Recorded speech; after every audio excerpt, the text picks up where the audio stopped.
லட்சிய திமுக தலைவர் விஜய் டி ராஜேந்தர் சென்னையில் செய்தியாளர்களை சந்தித்து வருகிறார். நேரலையை பார்ப்போம். உணர்ச்சி முக்கியமா உரையை கேட்டுவிட்டு உடல்லாம் இது பண்ணுச்சுங்கிறதெல்லாம் பில்டப் பண்ணிட்டு எல்லாருமே ராஜினாமா பண்ணணும் என்பதை அந்த கூட்டத்தில் நான் வலியுறுத்தினேன். தமிழ்நாட்டில் இருக்கக்கூடிய அத்தனை நாடாளுமன்ற உறுப்பினர்களும் ராஜினாமா செய்ய வேண்டும் என்பதை அந்த கூட்டத்தில் நான் வலியுறுத்தினேன். இதுக்கு ரெக்கார்டு இருக்கு. வலியுறுத்தியதை அது கலைஞரும் ஒத்துக்கிட்டு ராஜினாமா கடிதம் வாங்குறதா அறிவிச்சார். ராஜினாமா கடிதம் வாங்கப்பட்டதை மட்டும் இவர்கள் அதை வைத்துக் கொண்டு காங்கிரசிடம் சரியாக செயல்பட்டிருந்தால் ஈழத்தமிழர்கள் இத்தனை பேரோட உயிரை இழந்திருக்க வேண்டிய அவசியம் இல்லை. ஈழத்தமிழர்களுக்கு இப்படி ஒரு நிலைமை ஏற்பட்டிருக்காது. ஆனால் அந்த ராஜினாமா கடிதத்துக்கே உயிரூட்டப்படாத நிலையில் இன்னைக்கு அது உயிரூட்டப்பட்டிருந்தால் திராவிட முன்னேற்ற கழகத்துக்கும் சரி, இவங்களுக்கு நீங்க கேட்கக்கூடிய கேள்வி இதுக்கெல்லாம் பதிலே தேவைப்பட்டிருக்காது. ஆனால் நான் இன்னைக்கு சொல்றேங்க, இன்னைக்கு தமிழ்நாட்டில் அந்த அம்மா வெற்றி பெற்றதற்கு காரணம் சொல்லும்போது நான் தலையாய காரணமா நான் சுட்டி எதை காட்டினேன். இடைப்பட்ட காலத்தில் ஈழத்தமிழர்கள் பிரச்சனையில் தமிழக முதல்வர் அவர்கள் காட்டிய ஈடு இணையற்ற அந்த அக்கறை, அதற்காக தான் தமிழ்நாட்டு மக்கள் அவர் கையிலே கொடுத்திருக்கிறார்கள் வெற்றி எனும் ஸ்ரீரங்கத்து சக்கரை என்று சொன்னேன். என்ன காரணம்? இந்த அக்கறை யாருக்கு இருந்திருக்க வேண்டும்? இருக்க வேண்டியவங்களுக்கு இல்லாம போயிட்டு நான் குரல் கொடுக்கலாம், ஆனா நிறைவேற்றுறதுக்கு இன்னைக்கு எத்தனையோ கட்சிகள் இருக்கலாம். ஆனா என்ன நடந்திருக்கணும், அப்ப என்ன பண்ணிருக்கணும்? ஆனா ராஜபக்சே அவர் ஈழத்தமிழர்களை கொன்றே குவித்தே தீருவேன் என்று கங்கணம் கட்டி கொண்டார். அவர் இனமே வேறு, அந்த நாடே வேறு. அவரோடு காங்கிரஸ் கை கோர்த்தது, அந்த காங்கிரஸோடு திமுக கை கோர்த்தது. It's a chain actually. அந்த செயின்ல பாத்தீங்கன்னா என்ன ஆச்சு? அப்படி இவர்கள் கை கோர்த்துகின்ற காரணத்தால் இன்னைக்கு நீங்க மே மாசம் இந்த 17 இரவு 18 சாதாரண நாட்கள் அல்ல. இந்த மே மாதம் எண்ணி பார்க்க வேண்டும். இலங்கையில இருந்த அப்பாவி மே மாதம் 16ஆம் தேதி வாக்கு எண்ணப்பட்டிருக்கிறது. அந்த 16 ஒட்டி வரக்கூடிய நாள் என்ன எண்ணி பார்க்கிறேன். வேதனைக்குரிய விஷயம். இலங்கையிலே அத்தனை அப்பாவி தமிழர்கள் கொன்று குவிக்கப்பட்டார்களே, புதைக்கப்பட்டார்களே, அந்த ஆன்மாக்கள் கொடுத்த தண்டனை அதுதான் இன்றைக்கு காங்கிரசுக்கும் திராவிட முன்னேற்ற கழகத்துக்கும் சேர்த்து கிடைத்த தண்டனை. தமிழர்களுக்கு இவர்கள் செய்த நிந்தனை, அதற்கு கிடைத்த தண்டனை.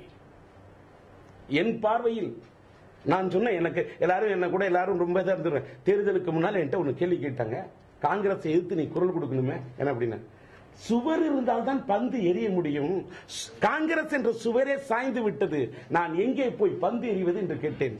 எல்லாருக்கும் அன்னைக்கு என்ன டி ராஜேந்திரன் எதுக்கு முனையில பந்து எறிகிறதுன்றாரு, சுவர்னு நீங்க நினைச்சிருப்பீங்க. எனக்கு இந்திய அளவில் காங்கிரசுக்கு ஏற்பட்டக்கூடிய நிலை என்ன சிந்தித்து பார்க்க வேண்டிய விஷயம்.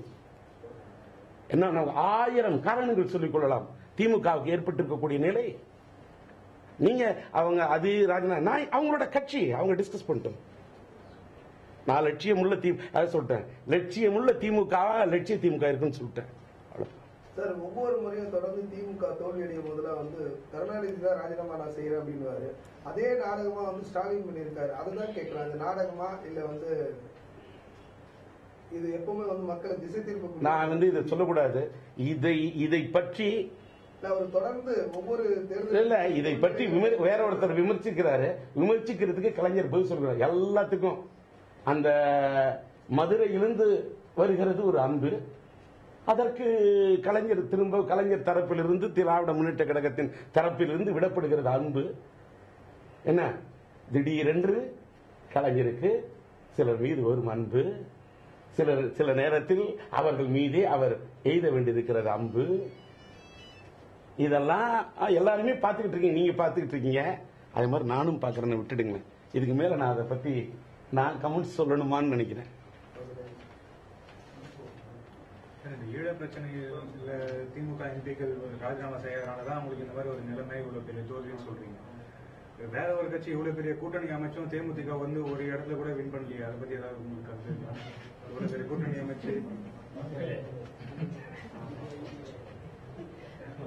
நான் ஈழத்தமிழர்களுடைய பிரச்சனையை நான் இப்படி பேசுறேன் அப்படின்னா நான் இன்னைக்கு பேசல சார்.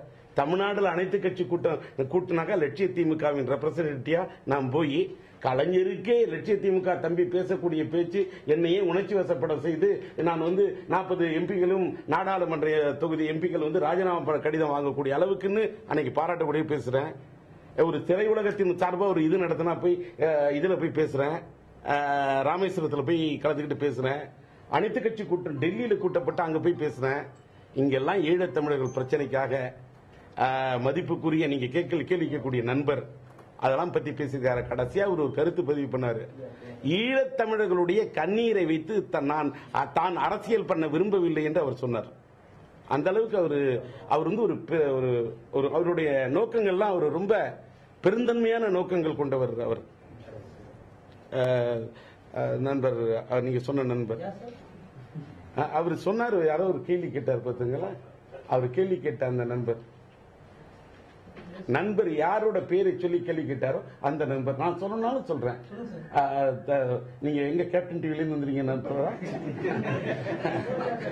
இல்ல, வேற யாருமே கேட்காத கேள்வியே இவ்வளவு. ஆமா, இல்ல கேட்டேன். இல்ல சார், நண்பர் தேமுதிகவோட தலைவர் நண்பர் விஜயகாந்த் பத்தி தான் அவர் கேள்வி கேட்டார். அவரை பத்தி தான் சொன்னேன். நண்பர் தான் சொன்னாரு, அவர் இந்த இலங்கை தமிழர்களோட பிரச்சனையோட இந்த கண்ணீரை வச்சுன்னா அவர் அரசியல் பண்ண விரும்பலன்னு சொல்லியிருந்தாரு. அது அவருடைய கொள்கை. அது அவர் ஒவ்வொருத்தருக்கும் ஒரு கட்சிக்குன்னு ஒரு கொள்கை இருக்கும், ஒரு லட்சியம் இருக்கும். அது அவரோட லட்சியம். அதிமுக 3 ஆண்டு பதவி பொறுப்பேற்று விலைவாசி உயர்வுன்னு நீங்க நினைக்கிறீங்களா?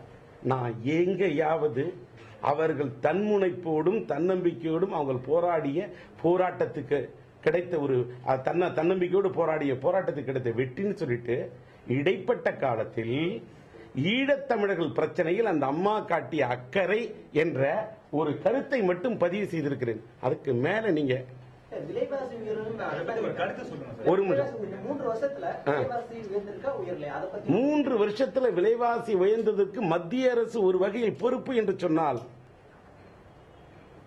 மத்திய அரசுக்கும் பொறுப்பு இருக்கிறது என்பதை யாரும் மறந்துவிடக் கூடாது. மறுதலாம். முதல்ல இன்னொன்னு, பெட்ரோல் டீசல் விலையை தமிழ்நாடு மாநில அரசு ஏற்றிட்டு இருந்ததா?